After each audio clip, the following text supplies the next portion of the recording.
Ubiest of the tubiest. That's you, and I'm 50 plus.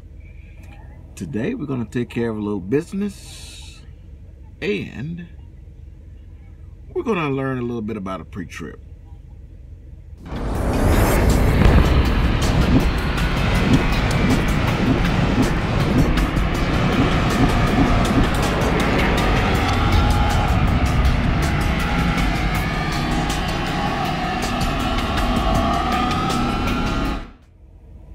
All right, Ubiest. First thing, Quiet Riot 831. I commented on his post to me, and I just read what the post said, my response to him, and everywhere I said trucking, guess what Siri said? So I didn't say that. I said trucking. Now, to Siri's defense, she probably thought I, said that because that's what I say 99% of the time. But reading that, it came off extremely rude, and I'm crazy. I'm, comedic, and I can sometimes be in your face, but rude, nah. So that wasn't what I meant. Okay, that's number one. And I do try to read everybody's post to me, and I try to respond to everybody's post to me. In order for me to do that, I got to use this little headset and I kind of speak it through real quick, so I don't text fast like I'm 17. I don't do that. So I speak texted in there, and sometimes the speak text doesn't quite reproduce what I'm saying. Yeah, I've been there, done that. Okay. Penny Chaser, long time subscriber, is on a truck with a Mentor right now, and but the Mentor has a manual transmission, so he's going to get a lot of experience with manual transmission trucks. So and he's the owner operator, that's why he got a manual. But you might be able to, when you get ready to upgrade, say, hey, I want somebody that's got a manual transmission so I can get some experience in manual transmission. And that's good. However, when you get your truck from Swift, it ain't going to be a manual. They're not ordering no more manual transmission. Okay? They don't test you out in an automatic. Swift, even though Swift is not ordering any more manual transmissions, they don't test you out in an automatic because they don't want the restriction on your license. Swift cannot benefit with you having a fully automatic license. So the only reason why they would test you out in a manual transmission is because they don't want you to have restrictions outside of them. That would be the only thing that makes sense, right? They don't have manual transmission, so why do they want to make sure your license don't have restrictions on it? That's something to think about. Okay? All right. Now, let's talk about pre-trippy stuff. Pre-trippy. The first thing we're going to do, we're going to take care of a little bit of in-house stuff before we go outhouse. Okay? Outhouse. Verbiage. Yeah, I didn't shave, so you might see me doing this. I haven't shaved yet. By the way, I'm going to be checking into a hotel here, and as soon as I'm done with your video, I'm going to go check in the hotel so I can shave and take me another shower and, enjoy a little bit of indoors. Anyways, the verbiage on pre-trips. There's a base statement that you have to learn, okay? You need to learn this base statement. It is properly mounted and secured, not broke, loose, or missing. It is properly mounted and secured, not broke, loose, or missing. The steering wheel is properly mounted and secured, it's not broke, loose, or missing. That's going to be the base phrase that you're going to use, because you're going to use that on everything you point at, okay? Properly mounted and secured, not broke, loose, or missing. Properly mounted and secured, not broke, loose, or missing. Okay. Properly mounted and secured, not broken, loose. Properly mounted and secured, not broke, loose, or missing. It has no frays, no bubbles, no cracks. We're talking about wiring, okay? So frays, bubbles, cracks, defects, those are wires. So anytime you go to a harness, you're going to add no frays, no bubbles, no defects. So wiring harness, that wiring harness is properly mounted and secured, not broke, loose, or missing. It has no frays, bubbles, or defects. Wires, okay? See, the base was the same. Let's say a hose. We're gonna say the hose has no bubbles, no cracks, no, and it's not leaking. No bubbles, no cracks, not leaking. So a hose is properly mounted and secured, not broke, loose, or missing. Has no no bubbles, no holes, not leaking. Simple stuff, man. I mean, you just need to learn some verbiage. Now, the verbiage that I use on the second part, you might be able to switch that up a little bit, kind of make it your own.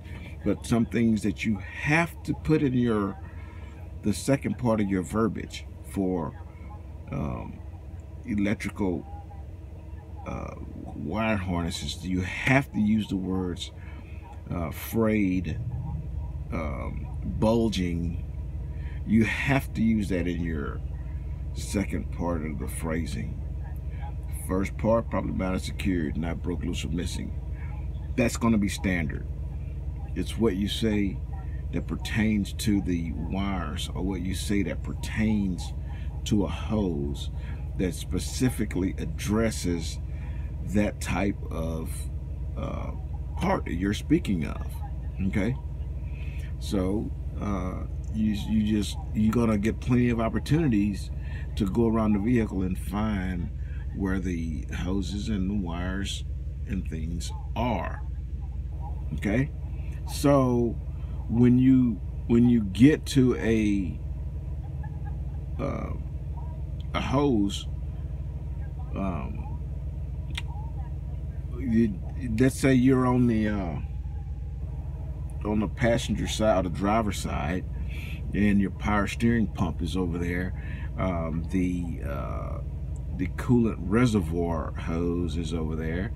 There's a lower radiator hose or an upper radiator hose over there. So you have several different, hoses there, power steering hoses. You're going to do this. You're going to say, this is my, and you're going to physically touch each part. My upper radiator hose, my lower radiator hose, my power steering hose, my whatever hose it is, my coolant reservoir hose.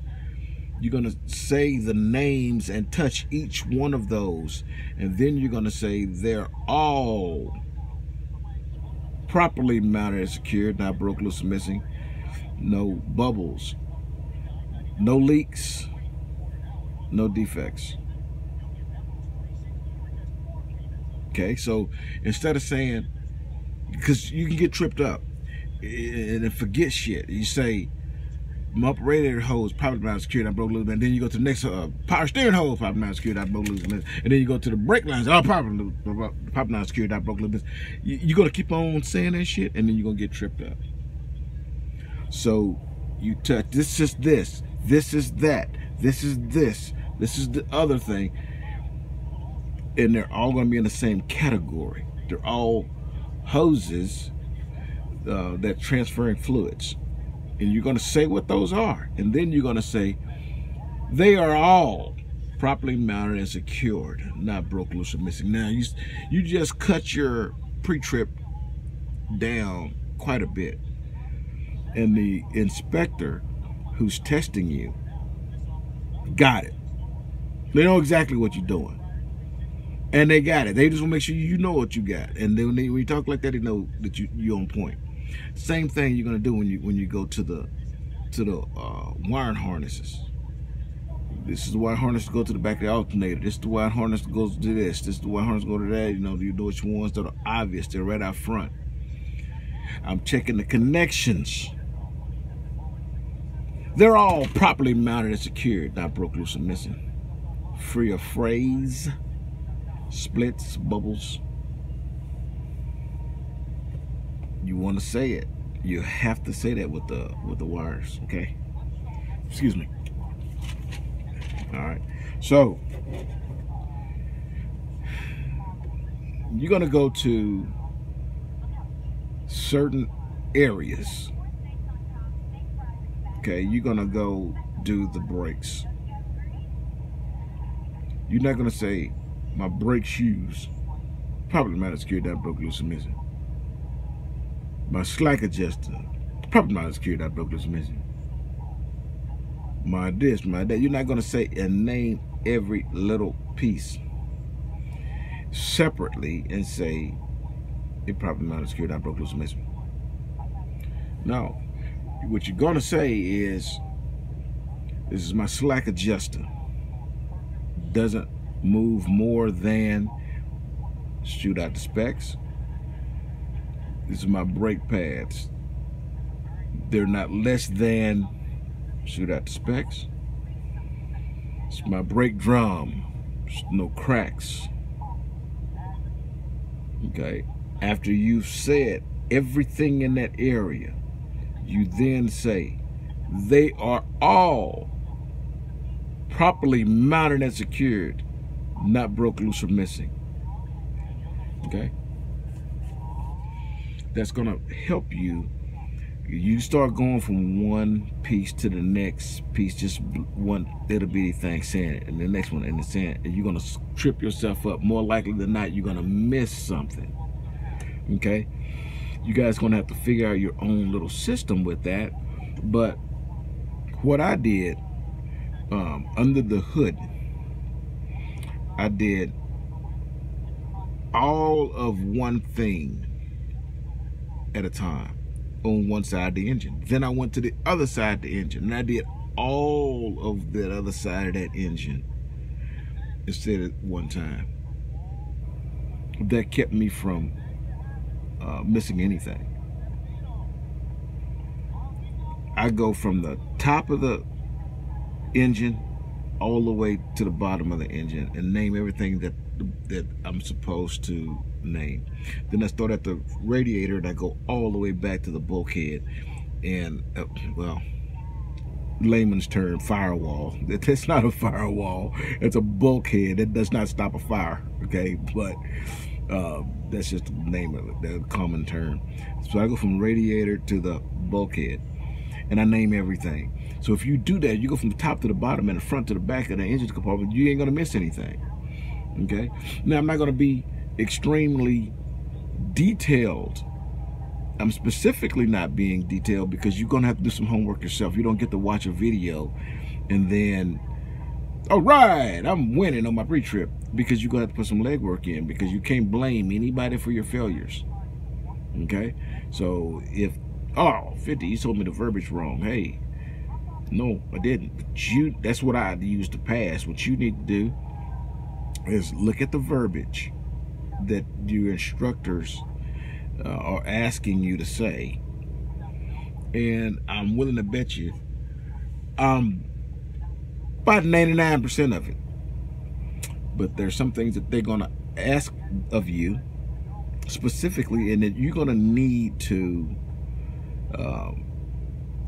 to get that verbiage right, or else you're going to have an issue when it comes to the inspectors. Okay, not hard. So in the next video, we're going to go outside and we're going to group some stuff together, and we're going to put some verbiage to it. Okay, here we go. Hey everybody, 50 Plus here. What do I do when my recruiter won't return my calls? They're lying to me. They don't have answers to the questions I'm asking.